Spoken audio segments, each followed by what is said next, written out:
अभिवादन स्वीकार कीजिए ब्रजेश मिश्रा का और आप देखना शुरू कर चुके हैं द डिबेट। बहनों भाइयों, लखनऊ में आज एक बहुत ही लोमहर्षक घटना हुई। लखनऊ के एक होटल में आग लगी और उस आग में झुलसकर 4 लोगों की मौत हो गई और 10 से ज़्यादा लोग गंभीर रूप से झुलसे हुए हैं। अवैध तरीके से बनाए गए इन होटलों पर कभी कोई ठोस कार्रवाई नहीं होती और नतीजा लोगों को अपनी जान से हाथ गंवाना पड़ता है। आखिर कारण क्या है इसके पीछे? कठोर कार्रवाई से परहेज क्यों है और इस तरह की घटनाएं होती क्यों हैं और हमें बचाव का क्या तरीका है ऐसी घटनाओं में, इसके बारे में आज हम चर्चा करेंगे। बहनों भाइयों, लखनऊ में आज 2018 की कहानी फिर से दोहराई गई। जून 2018, लखनऊ का चारबाग नाका का इलाका। आपको याद होगा कि यहाँ के 2 होटलों में आग लग गई थी। 7 लोग मारे गए थे, जिंदा झुलस गए थे, बड़ी दर्दनाक मौत मरे थे और कुछ इंजीनियरों के खिलाफ महज कार्रवाई की गई थी। नतीजा, हमने उस घटना से कोई न सीख ली, न सरकारों ने उस घटना से कोई सबक लिया। नतीजा, आज चीजें सबके सामने हैं। एक और होटल में, लखनऊ के पॉश इलाका हजरतगंज, लिवाना होटल, लखनऊ में इनकी 2 ब्रांच, अवैध रूप से बना हुआ एक होटल पिछले कई वर्षों से ऑपरेट हो रहा था और लोगों को पता ही नहीं कि पूरा होटल ही अवैध है। और उस होटल में आग लग जाती है सुबह, जब लोग गहरी नींद सो रहे थे। 30 में से 18 कमरे फुल थे, 40 से ज़्यादा लोग वहाँ पर रुके हुए थे और 4 लोगों की जो मौत हुई है आप कल्पना नहीं कर सकते। दम घुटने से और जिंदा झुलसने से मौत हुई, लोग मारे गए। कारण क्या है इसके पीछे? और कभी भी इन होटल वालों के खिलाफ, फायर की एनओसी देने वाले अग्निशमन विभाग के खिलाफ, नगर निगम के खिलाफ, बिजली विभाग के खिलाफ और सबसे बड़ा लखनऊ डेवलपमेंट अथॉरिटी या जिन भी जनपदों में जो भी डेवलपमेंट अथॉरिटी हैं, जो रेगुलेटरी संस्थान हैं, उनके खिलाफ कार्रवाई क्यों नहीं हो पा रही है? उनकी कार्रवाई को रोकता कौन है? इनके पीछे कौन आता है और इन्हें बचाता कौन है? वरना कोई कारण नहीं है कि लखनऊ के सबसे पॉश इलाके में एक होटल ही अवैध बन गया। कल्पना करिए, एक होटल अवैध रूप से चल रहा है, वो भी इतने पॉश इलाके में, गाजे बाजे के साथ, धूमधाम के साथ होटल चलाया जा रहा है और आज तक उस होटल के खिलाफ कोई भी कार्रवाई नहीं की गई। एक तो ऐसे कपल की उस पर जिंदा जल के मौत हुई जिनकी अगले महीने शादी थी। पंजाबी कपल बड़े अरमानों के साथ लखनऊ आए थे शॉपिंग करने, बेमौत मारे गए। अगले महीने उनकी शादी थी। 2 और लोग मारे गए और कितने ही लोग लखनऊ के अस्पताल में जिंदगी और मौत के बीच झूल रहे हैं। और कार्रवाई के नाम पर जनरल मैनेजर और होटल के मालिकों को डिटेन कर लिया गया है। लेकिन यह व्यवस्था का इलाज है ही नहीं। आखिर वो कौन लोग हैं जो इस तरह के अवैध निर्माणों को लखनऊ में संरक्षण दे रहे हैं, वो भी संगठित गिरोह बनाकर? और एक विभाग नहीं, इनकी सभी विभागों में पैठ है और इन पर आज तक कोई लगाम नहीं लगी। जैसा कि मैंने बताया कि चारबाग में 2018 में 2 होटल में आग लगी, 7 लोग मारे गए, मीडिया की सुर्खियां बनी, कुछ एक अफसरों के खिलाफ कार्रवाई हुई, सब बच निकले। आज लिवाना में हुआ है, कल कहीं और भी हो सकता है। कंसर्न इस बात का होना चाहिए, क्या सेफ्टी नॉर्म्स पूरे किए जा रहे हैं? क्या होटल अप्रूव्ड किया जा रहा है? क्या लैंड यूज सही है? और क्या सभी मानकों का पालन हो रहा है? और बात सिर्फ होटल तक ही नहीं है, यहां तो अस्पताल तक सुरक्षित नहीं है। लखनऊ में ज्यादातर 90% प्राइवेट हॉस्पिटल्स, यहां तक कि सरकारी हॉस्पिटल अवैध रूप से बने हुए हैं। अग्निशमन की गाड़ियां नहीं घूम सकती उनके चारों ओर, तो आग बुझाएंगी कैसे? और इन सबको बाकायदा संगठित रूप से इंस्टीट्यूशनल संरक्षण है। इंस्टीट्यूशनल संरक्षण ऊपर से लेकर नीचे तक। इसलिए इस मामले पर भी कोई एग्जेम्पलरी कार्रवाई होगी भूल जाइए, नहीं होगी। दिखावे के लिए जब तक मीडिया इस खबर को चेज कर रहा है तब तक 2-4 इंजीनियरों के खिलाफ अभी कार्रवाई हो जाएगी, लेकिन कभी कोई मानक स्थापित नहीं होंगे कि भविष्य में इस प्रकार की घटनाएं ना हो। वरना कोई कारण नहीं था कि 2018 की घटना से हमने सबक लिया होता, ये 4 लोग तो मारे ही नहीं गए होते। तो इसके लिए जिम्मेदारी तय करनी पड़ेगी और वही सबसे कठिन काम है। यहां जिम्मेदारी तय नहीं होती, व्यक्ति आइडेंटिफाइड किए जाते हैं, उनको सस्पेंड कर दो, मालिक को अरेस्ट कर लो, जेल में डाल दो, बात खत्म, मीडिया शांत, और फिर से वही सब शुरू। इसलिए मैं कहता हूं कि जब भी इस प्रकार की घटनाएं हों, कार्रवाई एग्जेम्पलरी होनी चाहिए और नगरीय व्यवस्था में मानकों का पालन बहुत ही आवश्यक है, तभी हम एक सुरक्षित शहर दे पाएंगे। अब आज क्या मैसेज गया लखनऊ के बारे में दुनिया भर में कि यहाँ के होटल सुरक्षित नहीं हैं, संभल कर आना। अब कोई लखनऊ आएगा तो उसके परिवार वाले फिक्रमंद रहेंगे कि जिस होटल में गए हो भैया वो ठीक तो है कि नहीं, पता नहीं कब क्या हो जाए। तो ऐसी घटनाओं से सरकार को भी सबक लेना चाहिए और दिखावटी कार्रवाई के बजाय एग्जेम्पलरी एक्शन पर बिलीव करना चाहिए। एक्शन बोलना चाहिए और एक्शन दिखना चाहिए। सिर्फ एक घटना विशेष पर केंद्रित करने की बजाय इस षड्यंत्र को दूर करने के बारे में सरकारों को विचार करने की आवश्यकता है। कुछ स्टेटमेंट सुने।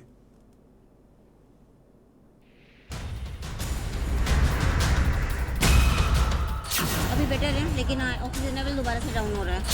अंदर कुछ धुआं चला गया ना, इसकी वजह से थोड़ा सा प्रॉब्लम हो रहा है उन्हें। सर वहाँ धुआं बहुत ज़्यादा था, सफोकेशन हो रहा था। हम तो सोए हुए थे जिस समय देखा कि भीषण आग लगी हुई है, चारों तरफ धुआं ही धुआं था, सांस लेने में बहुत तकलीफ हो गई। इलाज का पूरा खर्चा सरकार उठाएगी। हर स्थिति में हम पीड़ित परिवार के साथ खड़े हैं। घटना की हम उच्च स्तरीय जांच कराएंगे और जो भी दोषी होगा लापरवाही का उसके खिलाफ कड़ी कार्रवाई करेंगे। जो भी लोग हैं उनको हॉस्पिटल पहुंचाया जा रहा है। अभी तक जितने लोगों को की पता चली थी उनको निकाल के हॉस्पिटल भेज दिया गया है। कि वो आग एक फर्स्ट फ्लोर के किचन से स्टार्ट हुई थी, जिसका एरिया बहुत ज़्यादा नहीं था, आग भी बहुत बड़ी नहीं थी, लेकिन वो धुएं भरने की वजह से लोगों की जो कैजुअलिटी हो गई। नियम का उल्लंघन हुआ है, अब व्यावसायिक गतिविधियां संचालित हो रही हैं और उनके विरुद्ध जो कार्रवाई होगी उसमें सीलिंग की कार्रवाई तो शामिल ही है। इनिशियल साइंटिफिक और एनालिसिस और फॉरेंसिक एग्जामिनेशन हो जाता है, उसके पश्चात यही प्रक्रिया अमल में लाई जाएगी।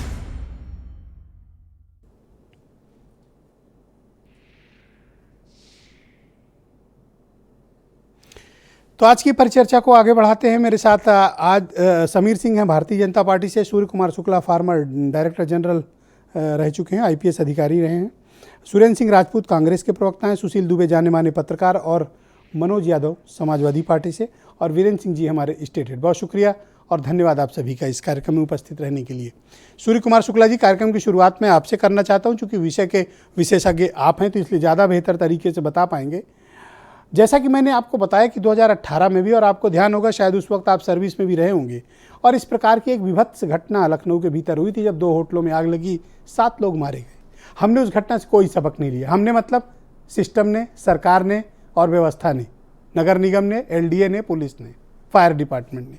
नतीजा एक और होटल में आज आग लगी। इससे भी सबक नहीं लेंगे, कुछ और होगा आगे चलकर। हम सबक क्यों नहीं लेते हैं और कोई प्रॉपर सिस्टम डेवलप क्यों नहीं हो रहा है?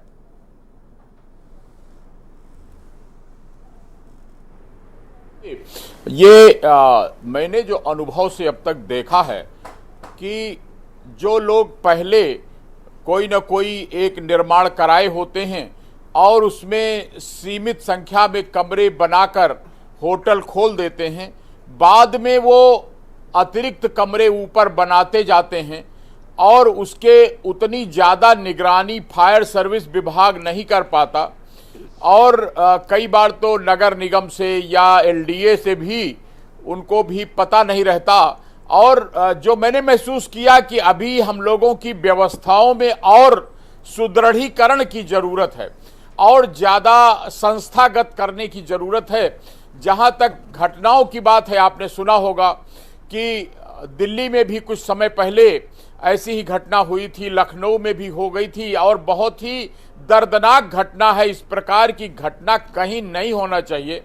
और इसका एक जो फायर सर्विस है उसका मैंने जो महसूस किया कि आग बुझाने का काम उनका वो करते रहते हैं, लेकिन पर सारे मुझे बताइए अस्पतालों कि में, लखनऊ का इलाका, होटलों में, हजरतगंज का एरिया, सरकार यहाँ खुद बैठती है हजरतगंज में, एक होटल अवैध रूप से खड़ा हो जाता है, किसी को पता ही नहीं। वाह, चमत्कार। और फायर डिपार्टमेंट आगे कूद के एनओसी भी दे देता जहां है। तक मैंने देखा कि फायर विभाग एनओसी भी, एलडीए एनओसी भी। ये खड़े नहीं होते जी। ये एकाएक जो वहां पर बिल्डिंग बनी होती है, पता लगा कि वो पहले कल तक तो वहां कोई रह रहा था और उसके बाद उनको लगा कि यहाँ बीचों बीच शहर के है, यहाँ होटल अच्छा चलेगा, तो उन्होंने उसको होटल खोल दिया उसमें। तो सर यही तो अब बताओ वो कि उसके अग्निशमन बाद विभाग इतनी हमारी ऐसे व्यवस्था अवैध इमारतों को अभी एनओसी देने में इतनी निगरानी हड़बड़ी क्यों और करता है? मजबूत होनी चाहिए। जो जायज निश्चित लोग रूप हैं से। उनको तो एनओसी नहीं और देता ये विभाग, इसको- लेकिन अवैध इमारतों को अग्निशमन विभाग एनओसी देने में सबसे आगे है। जी, और इसके लिए हमें कुछ व्यवस्थागत परिवर्तन करने की जरूरत है कि अभी हमने एरिया वाइज फायर सर्विस के अधिकारियों को एनओसी देने के लिए अधिकृत कर रखा है।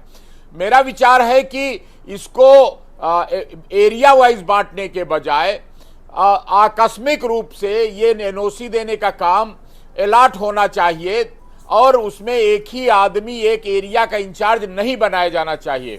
नहीं तो क्या होता है, उससे भ्रष्टाचार बढ़ने की संभावना, गलत एनओसी देने की संभावना बढ़ जाती है जी। और अगर दूसरे एरिया के एकाएक अधिकारियों का पैनल है, उनकी ड्यूटी लगे कि वो जाकर मुआयना करो और एनओसी तब दी Thank you, जाए। sir. दूसरा कि इसका एक स्थायी व्यवस्था बन जाए कि एनओसी देने के लिए कौन कौन लोग हैं और वो घूम थैंक यू, घूम बहुत कर शुक्रिया चेक आपका। करते डिबेट के रहेंगे। नेक्स्ट राउंड में आपके और बाकी विचारों को सम्मिलित करेंगे। समीर सिंह भारतीय जनता पार्टी के प्रवक्ता हैं। समीर जी, बहुत शुक्रिया आपका।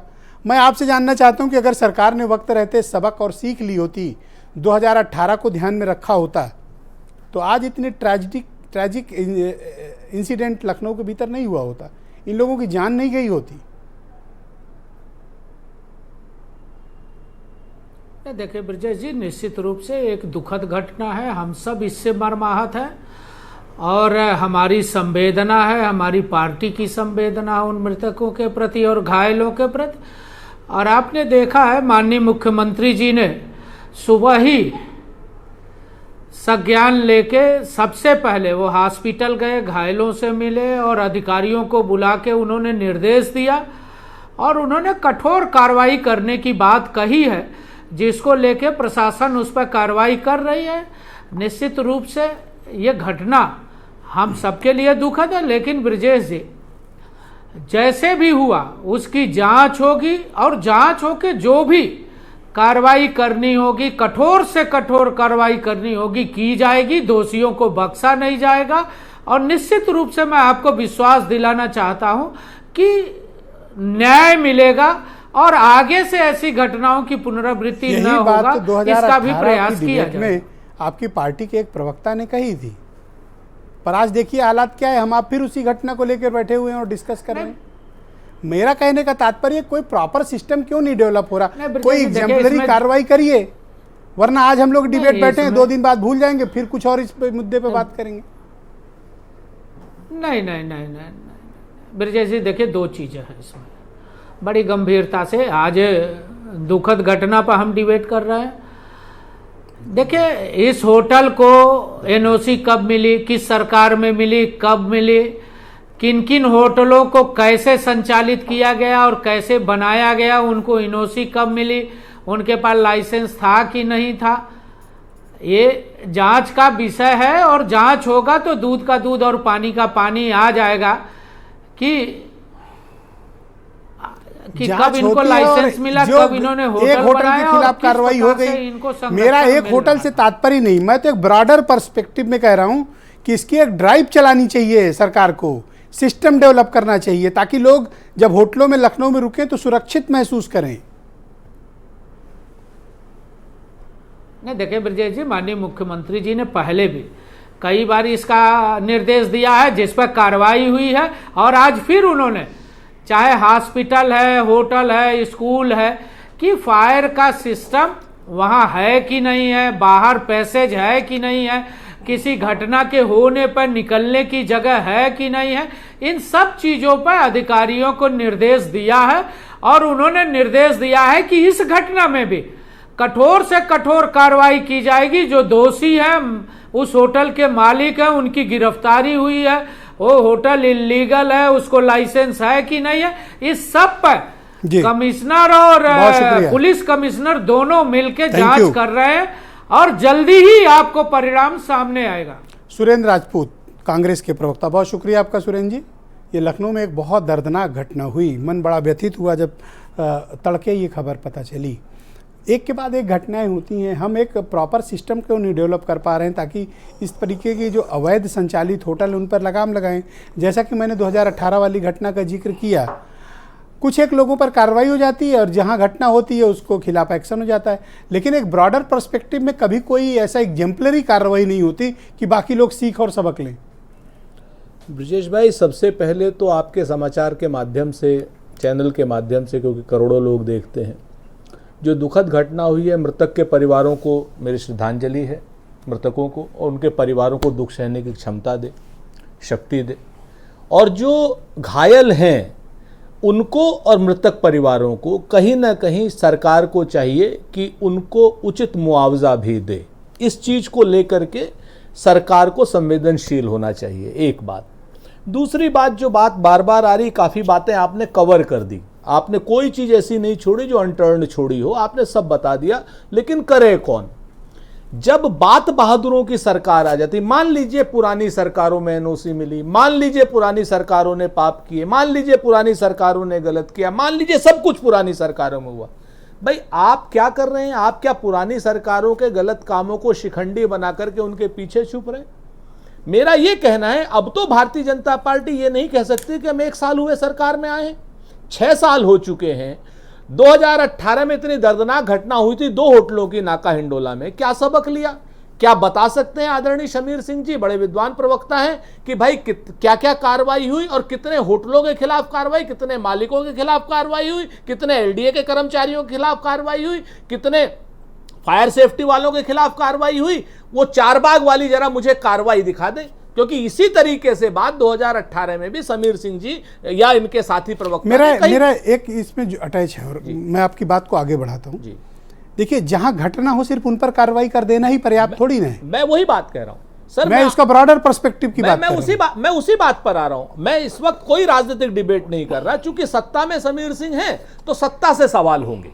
मैं तो बहुत स्पष्ट कहता हूं कि भाई आपका काम ये थोड़ी है कि आप जब घटना हो जाएगी तब आप जागेंगे। आपका काम तो prevention is always better than cure. तो मैं प्रिवेंटिव कार्रवाई आपने क्या की, कौन सी ड्राइव चलाई, जरा मुझे बताइए। सच बात यह है, बुलडोजर लेकर के आप सब जगह चले जाते हैं, बुलडोजर लेके कभी कभी एलडीए के कर्मचारियों के खिलाफ या अधिकारियों के खिलाफ या ये जो फायर सेफ्टी के अफसर हैं इनको भी जरा एक बार देख लीजिए ना। और सारा कुछ जो समीर सिंह जी अपनी बारी में बोलिएगा, मैं आपको टाइम दूंगा। जी सुरेंद्र जी कंटिन्यू। जी, दूसरी बात मैं आपसे कह रहा था, इससे जो बहुत बड़ी बात है कि एक चीज और भी देखनी पड़ेगी।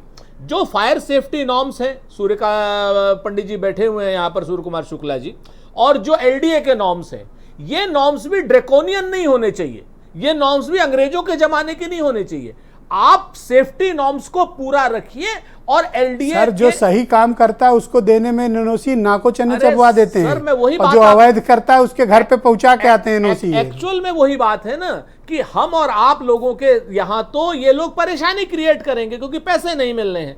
दूसरी जगह पर जहां अवैध होना है वहां पर ये लोग परेशानी क्रिएट नहीं करते हैं। मैं यही आपसे बात कहना चाह रहा हूं कि ये जो अफसर हैं इस तरीके के, और जो शासन और सत्ता का संरक्षण प्राप्त किए हुए हैं, और वो जो कानून है उन कानूनों को भी ईज अच्छा एक है सराय एक्ट, मालूम होगा आपको जी? सराय एक्ट एक चीज होती है। अब आप सराय एक्ट है, ठीक, सराय एक्ट में इम्पावर्ड कौन है? कलेक्टर। कलेक्टर है, ठीक।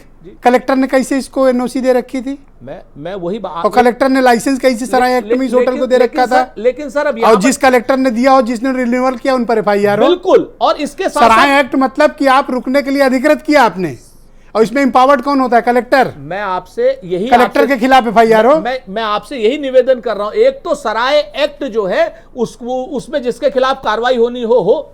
दूसरा क्या है सर, कलेक्टर इन्वॉल्व है इसमें। हाँ, और दूसरा क्या है, जिसके खिलाफ नहीं कलेक्टर ही देता है। सर दूसरी बात, एक बात और इसके आगे की भी बात कर रहा हूं जो कम से कम इन लोगों को भी होनी चाहिए। सराय एक्ट में अमेंडमेंट भी क्यों नहीं हो रहे? सराय एक्ट 1894 का है।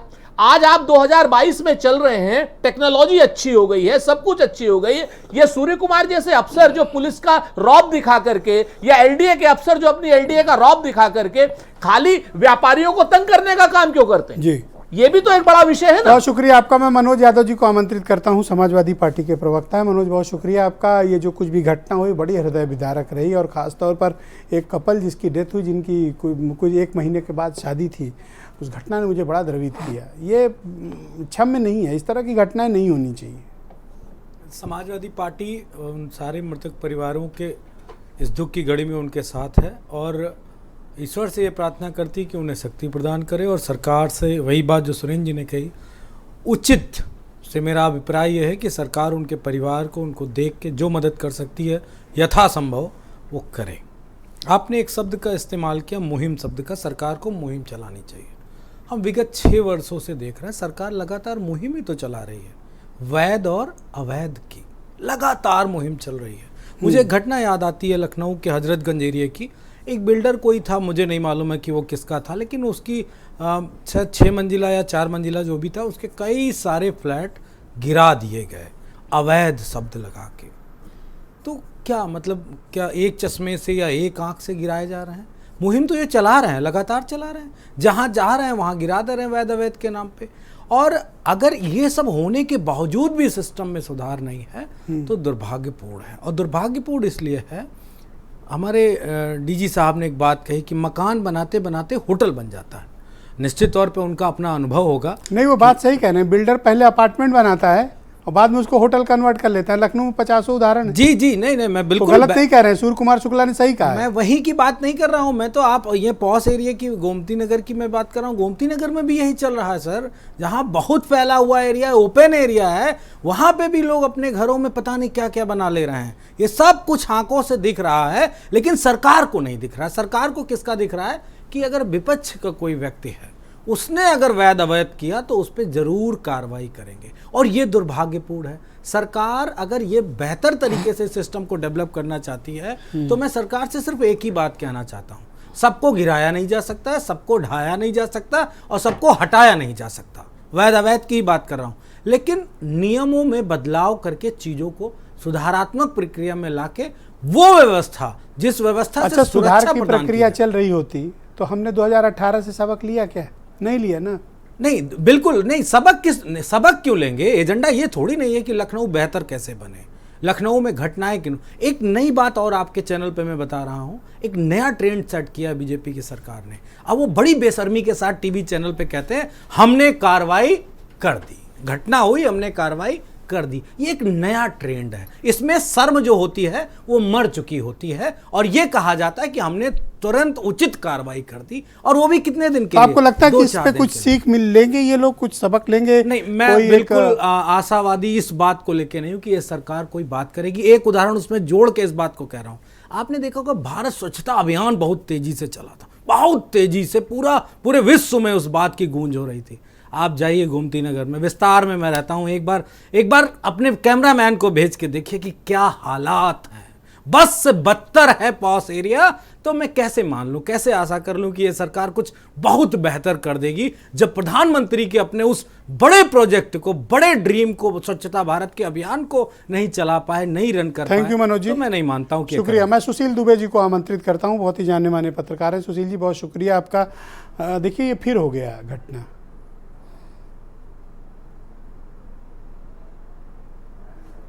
सुशील जी भैया, फिर हो गई घटना। ब्रजेश जी, आपने एक शब्द, मैं पहले तो सबको नमन कर, जो जिनको ओम शांति, जो जिनकी हुतात्माओं को, और जो घायल है वो जल्दी स्वास्थ्य लाभ करें। अभी आपने शुरुआत में एक बात कही, सड़ांध। पूरी डिबेट का देखिए, सड़ांध देखिए, यही सड़ांध देख लीजिए। अब ये इतनी बड़ी लोमहर्षक घटना, बीभत्स घटना, कांग्रेस, बसपा, सपा और भाजपा की राजनीति में उलझ के रह जाएगी।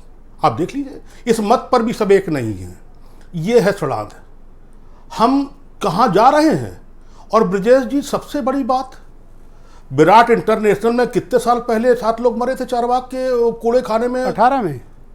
18 में, हाँ वही कर रहे हैं बेटा। इंटरनेशनल में 18वें चारबाग में दड़बे में कितने लोग मरे थे? एक कोई था अभी 4 दिन पहले इंटरनेशनल और एक विराट होटल, 2 थे। हाँ 4 वही बगल बगल थे। चार अभी 4-5 दिन पहले वो दी गई है चार्जशीट और वो क्या आरोप पत्र वो सब दिया गया है। बताइए, ये है सिस्टम। और ब्रजेश जी आपको बताएं, होटल कई प्रकार के हैं लखनऊ में।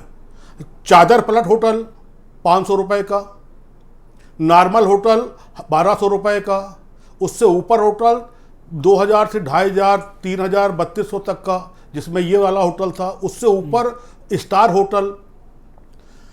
ये जो खाली रियल एस्टेट वाला गैंग नहीं है ब्रजेश जी, आपके देश के महत्वपूर्ण चैनल के माध्यम से बता दूं, एक होटल में अगर किचन भी है, पेंट्री भी है और बार भी है, तो 13 से लेके 18 तक एनओसी दी जाती है, हर साल ली जाती है। करेक्ट। 13 से 18 तक हर साल। उसमें तो कुछ हो सकता है बनते समय ली गई हो। आप बताइए इसमें होटल मालिक का क्या दोष है? किसी भी होटल मालिक का, चाहे वो चादर पटल होटल हो और चाहे वो ताज हो, हयात हो और चाहे क्लार्क हो। ये गिरोह जो है, गैंग नेक्सस जो है, इतना जबरदस्त है कि आप तो सब ये एनओसी देने वालों को नेक्सस, एनओसी देने वालों को नेक्सस गैंग गिरोह 17 विभागों का। अब आप बताइए ब्रजेश जी। हाँ बोलें प्लीज। अब आप बताइए ब्रजेश जी, एलडीए की अध्यक्षा हैं रोशन जैकब जी, हालांकि बहुत तेज तर्रार अधिकारी हैं, और पुलिस विभाग के वो जो जांच कमेटी बनी उसमें कमिश्नर साहब हैं, सीपी साहब लखनऊ के, और रोशन जैकब जी वो ये एक तो अध्यक्षा एलडीए की। और नाका थाना तो इस बात के लिए मशहूर है, नाका कोतवाली, कि वहाँ से तो सारे होटल की, आज इतने होटल कमरे चाहिए, आज ट्रेन की टिकट चाहिए, आज बस की टिकट चाहिए। अरे भाई यही लोग जांच करेंगे? जांच करने के लिए कितने, अरे हाईकोर्ट की आप सिटिंग जज, ये जांच तो। और फिर दूसरी बात, बुलडोजर अभी से नफाई हो रही है। बुलडोजर उनके ऊपर सबसे पहले पहुंचना चाहिए ब्रजेश जी। माननीय योगी जी से मैं कहना चाहूंगा, जो सबसे पहले संवेदनशीलता दिखाई, जिनके नाते आज बहुत कैजुअल्टी होने से बच गई, जिन्होंने इस साल मार्च में 31 मार्च के बाद जिन लोगों ने इस होटल को, लिवाना को, जिन लोगों ने एनओसी दी है, जिनके दस्तखत हैं, पहले बुलडोजर, कल परसों नरसों उनके भर जाए बुलडोजर, उसके बाद लिवाना पे आए, तब तो बात समझ में आती है। आप ट्विन टावर इसमें जानते हैं क्या करती है लोग? आइडेंटिकल एक आदमी को चिन्हित करके उसके खिलाफ कार्रवाई करके खबरों को दबवा देते हैं मीडिया। अब देखिए खबरों का होगा क्या, परसेंटेज बढ़ जाएगा ब्रजेश जी, परसेंटेज बढ़ जाएगा। आज लखनऊ के आधे से ज्यादा अस्पताल तो जो है वो बने हुए हैं, वो यही बने हुए हैं, लक्षागृह बने हुए हैं। आप एक चीज बताइए ब्रजेश जी, फायर सिस्टम का जो मेन ऑफिस है गंज में, उसके सामने जो गाड़ियों की सजावट दुकानें हैं, कितना पैसा जाता है? कुछ आइडिया आपको अभी पता करा लीजिएगा। गाड़ी निकल नहीं सकती है, गाड़ी निकल, ये तो वहां से तो गाड़ियां नहीं निकल पाती। अरे आप वहां साइकिल ठीक कह रहे हो आप, उनके दरवाजे गाड़ियां खड़ी होती हो, फायर वाले डीजी, फायर के बड़े बड़े अधिकारी जामाज, वो रोज सामने देखते हैं, पूरा डीएम वहां से निकलते हैं। और सुनिए, उसमें फायर, एलडीए, नगर निगम, DM office, custom office, road से सब कुछ जुड़ा हुआ है, कस्टम ऑफिस, खाद्य विभाग, रसद विभाग, पुलिस विभाग, कौन सा विभाग नहीं जुड़ा है जो इस पूरी जिम्मेदारी में हम होटल मालिक, मैं बरी करता हूं इस प्रतिष्ठित चैनल पर। कोई होटल मालिक हो, करोड़ों रुपए लगाता है, आपने क्यों बनने दिया? आपने क्यों उनको बेईमानी की तरफ जलने दिया? आपने क्यों इस बात के लिए उत्प्रेरित किया उन लोगों को कि आप जो चाहे करिए? आपने ग्रिल क्यों लगने दी? इस होटल में ग्रिल क्यों लगने दी? एक ईंटा रख लो तो एलडीए का मुंशी आता है, आंखें तरेड़ता है, नकली नोटिस भेजता है और नकली नोटिस के नाम पे वसूली करता है। इतने बड़े होटल में ग्रिल लग गई बाहर और कोई देख पाया? और गंज में ये कोई वहां पर तो था नहीं, बीकेटी के गांव में ये सब हो रहा हो। ये ब्रजेश जी, आज आपने जो डिबेट की है, इस चैनल ने बहुत शानदार और बहुत ही सामायिक डिबेट की है। Thank you. सबसे पहले ब्रजेश जी, मैं फिर मांग कर रहा हूं, लिवाना गिरने से पहले बाबा जी का बुलडोजर उन लोगों पर चलना चाहिए जिन्होंने एनओसी दी, जिन्होंने अभी एनओसी दी इसी मार्च के बाद। ओके, वीरेन जी भी हमारे साथ जुड़ चुके हैं। वीरेन जी, इस घटना ने बड़ा मन को कचोटा बहुत, क्योंकि इसमें कुछ ऐसे बेगुनाह लोगों की मौत हुई जिनका बहुत कम उम्र थी, जिनके किसी की अगले महीने शादी थी, किसी की इंगेजमेंट थी। बड़ी ही अजीब घटना। और मैं देखता हूं कि 1-2 दिन लोग याद रखते हैं और उसके बाद चीज़ों को भूल जाते हैं और फिर से वही सब चीज़ें शुरू हो जाती हैं। कभी हम कोई ऐसी एग्जेम्पलरी कार्रवाई नहीं करते हैं ताकि इस तरह के अवैध कामों पर रोक लगे? देखिए, जब आदमी की जान के बजाय लोगों के जीवन का उद्देश्य खाली पैसा कमाना है और पैसा चाहे जैसे आए चाहे लोगों की जान जाए, तब हम इंसान नहीं रह जाते, तब हम मशीन बन जाते हैं। और लखनऊ में आज लेवाना स्वीट होटल में जो आग भीषण अग्निकांड हुआ है, ये एक ऐसा ज्वलंत मुद्दा है जिस पर आज ये डिबेट होनी बहुत ज़रूरी थी। आज पूरे उत्तर प्रदेश में इस बात को लेकर चर्चा होनी चाहिए कि अवैध निर्माण खाली अफसरों की कमाई का साधन नहीं है, लोगों को मौत भी देता है, उनके जीवन से खिलवाड़ की तरह है। एक लखनऊ नहीं, जितने महानगर हैं इस प्रदेश में, चाहे लखनऊ है, मेरठ है, गाज़ियाबाद है, नोएडा है, कानपुर है, बनारस है, गोरखपुर है, जहाँ भी हैं, इसके अलावा जितने शहर हैं, सब जगहों पर इस अवैध निर्माणों की बाढ़ है। लोगों को भेड़ बकरी की तरह होटलों में रख दिया जाता है। अगर आग लग गई तो वो निकल भी ना सके। कुछ लोग दम घुटने से मरते हैं, कुछ लोग जलने से मरते हैं। क्यों? क्योंकि हर आदमी को पैसा कमाने से मतलब है, लोगों की जान जाए इससे कोई मतलब नहीं। एक बड़ी समस्या यह है कि जितने बड़े शहर होते हैं वो बिजनेस सेंटर भी हैं, लोग बाहर से भी आते हैं, और बड़े शहर लोगों को बड़े सपने भी दिखाते हैं, लेकिन एक रात में, एक झटके में उनकी ज़िंदगी समाप्त कर देते हैं, उनका जीवन ले लेते हैं। आज लेवाना होटल की इस घटना ने यह साबित किया। शहर की एक समस्या और भी है कि आज उनके दुखों में बहुत सारे लोग पहुंचे होंगे, नात बात रिश्तेदार, जिनके घरों पर लोगों की मौत हुई, लेकिन कल से सब अपने अपने काम में चले जाएंगे। शहर में कोई किसी को न खाना खिलाने आता है, न कोई पूछने आता है। अगर किसी के बच्चे अनाथ हो गए तो उनका तो पूरा जीवन नष्ट हो गया। वो तो अपने माँ बाप के बिना या पिता के बिना या बिना माँ के, उनका जीवन नरक से भी बदतर होगा। कोरोना काल में भी हमने ये सब चीज़ें देखी हैं, लेकिन हमने तब भी सबक नहीं लिया था जब विराट होटल कांड, अग्निकांड हुआ नाका में, जिसमें दर्जन भर के करीब लोग मर गए। हमने न कभी तब सबक लिया, ना आज लेंगे। रोज़ बाढ़ आ रही है, होटल बन रहे हैं, अस्पताल बन रहे हैं, तमाम नर्सिंग होम है। ब्रजेश जी, आग लग जाए तो मरीज तो भाग ही ना पाएगा, मरी जाएंगे। होटल में तो तब भी मान लीजिए आदमी हाथ पैर ठीक होगा, उठ के भाग जाए अगर कोई मौका पाएगा। अस्पताल में तो मरीज हैं। प्राइवेट हॉस्पिटलों की मैं बात कर रहा हूँ। अब देखिए कि ये भ्रष्टाचार ने सब संभव बनाया है। हम जिस व्यवस्था में हैं वहाँ पर पैसे के दम पर हर गलत काम सही काम होता है। सबकी कमाई का साधन है एनओसी, उसमें नगर निगम, विकास प्राधिकरण, अग्निशमन, जिसको जिसको दोष देना हो, जिला प्रशासन, सब। लेकिन इनके पास और भी काम है। अभी किसी के घर का नाली, छज्जा, किसी का खंभा निकल आवे तो ये सब नगर निगम उगम पहले पहुंच जाते हैं। वो होटलों की ओर वहाँ महीना बंधा है।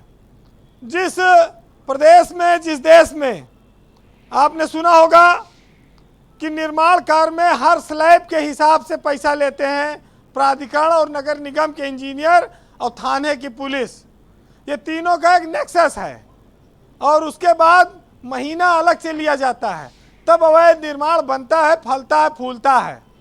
सील लगी है, अंदर काम हो रहा है, क्योंकि इंस्पेक्टर साहब को पैसा पहुंच रहा है थाने में।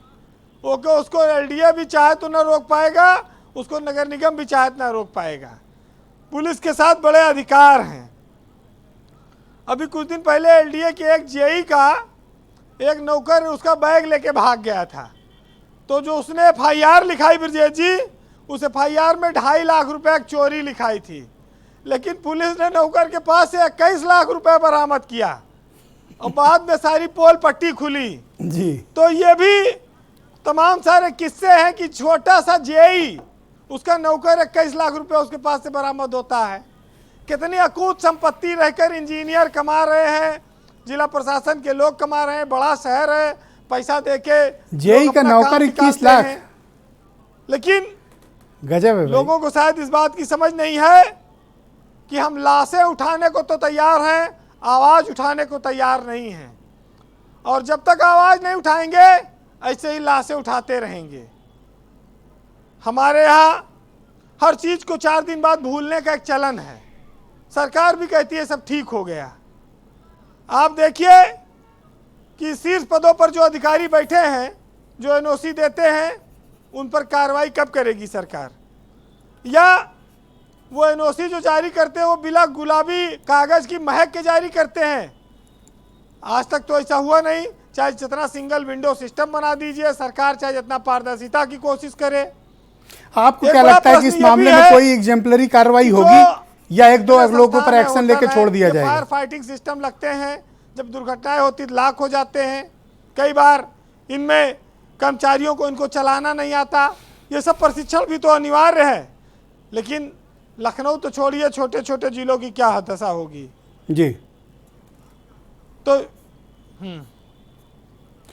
आपको लगता है वीरेंद्र जी कि कोई एग्जेम्पलरी, कोई बड़ी कार्रवाई होगी, कोई ड्राइव चलेगी, या फिर इस मामले में कुछ सांकेतिक कार्रवाई करके सरकार भी निकल लेगी? आप मुझे सुन पा रहे हैं वीरेंद्र जी? वीरेंद्र जी, मेरी आवाज आ रही है आप तक?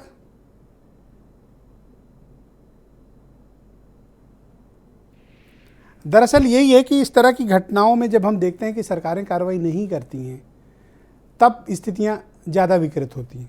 इसके लिए जो रेगुलेटरी संस्थाएं हैं ना, जैसे एलडीए है, नगर निगम है, डिस्ट्रिक्ट मजिस्ट्रेट है, जैसा मैं सुरेंद्र राजपूत से भी डिस्कस कर रहा था, सराय एक्ट बहुत ही इंपॉर्टेंट चीज़ है।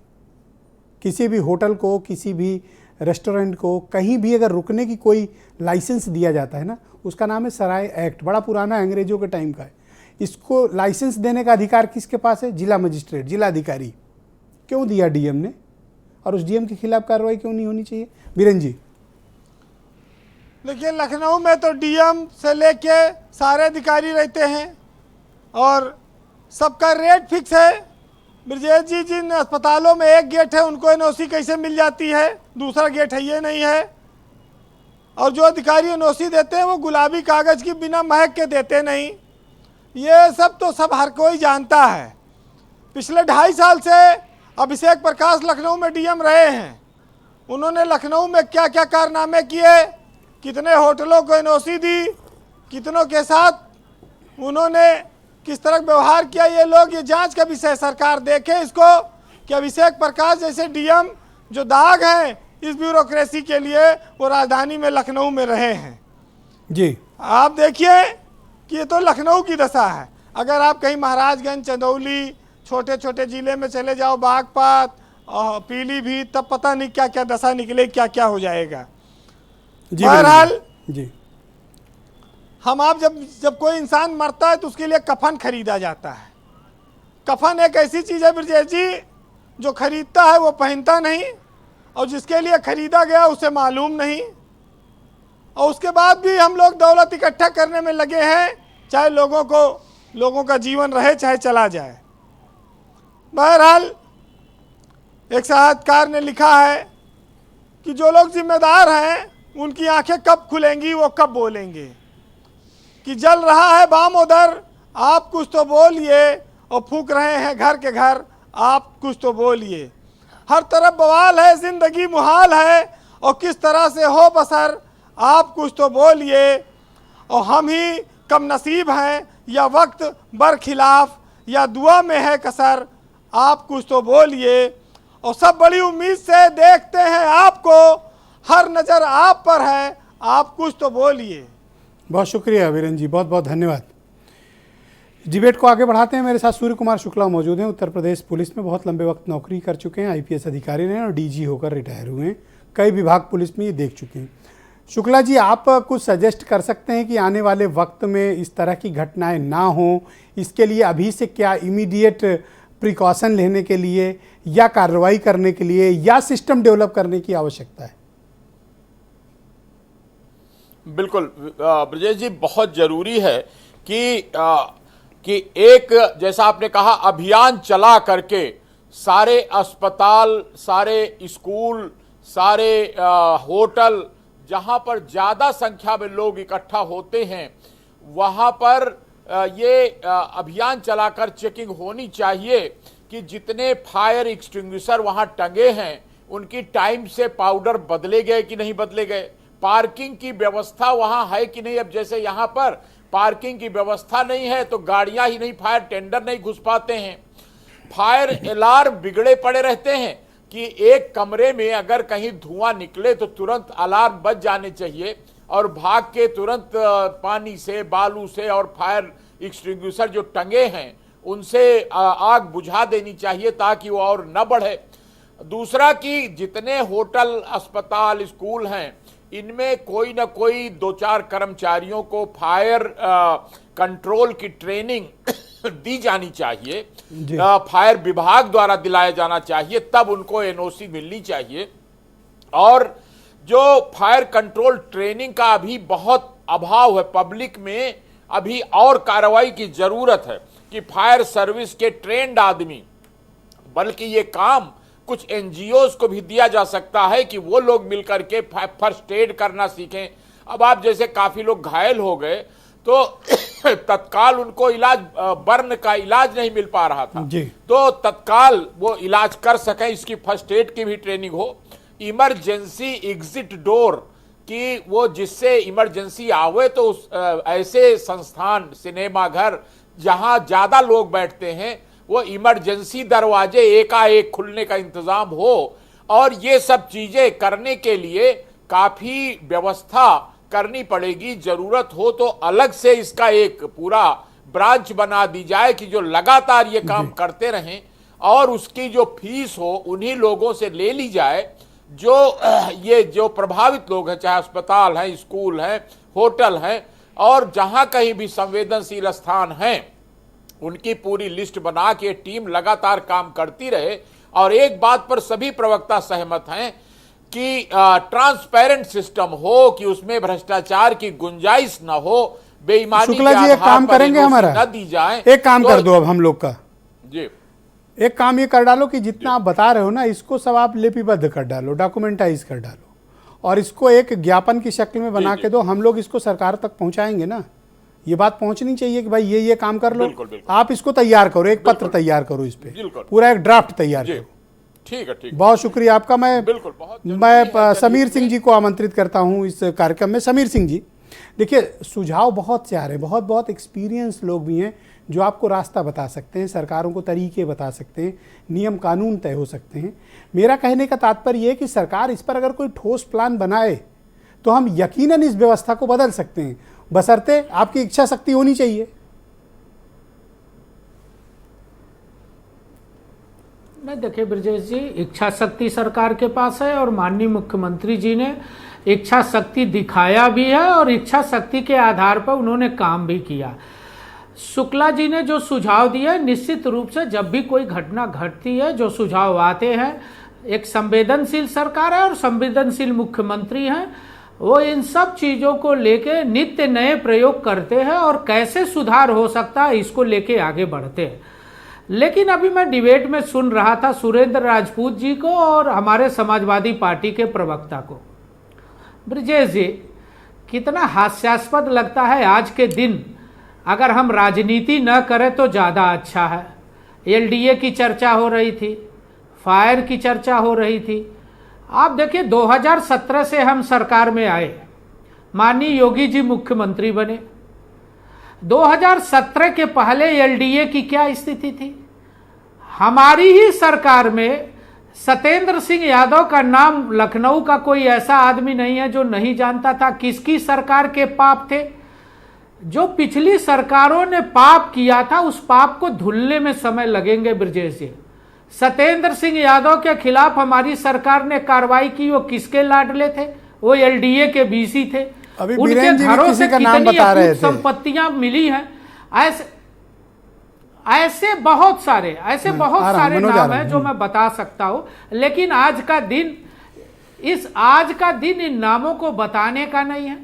आज का दिन ऐसे खराब लोग जो मानक के विपरीत काम कर रहे हैं उनके खिलाफ कठोर कार्रवाई करने का है, उनमें सुधार करने का है, उनको कैसे लोगों के साथ आगे ऐसी घटनाएं न हो सके इस पर काम करने का है। और इस तो पर भाई सब लोग विपक्ष हैं, वो तो सवाल पूछेंगे ना आपसे।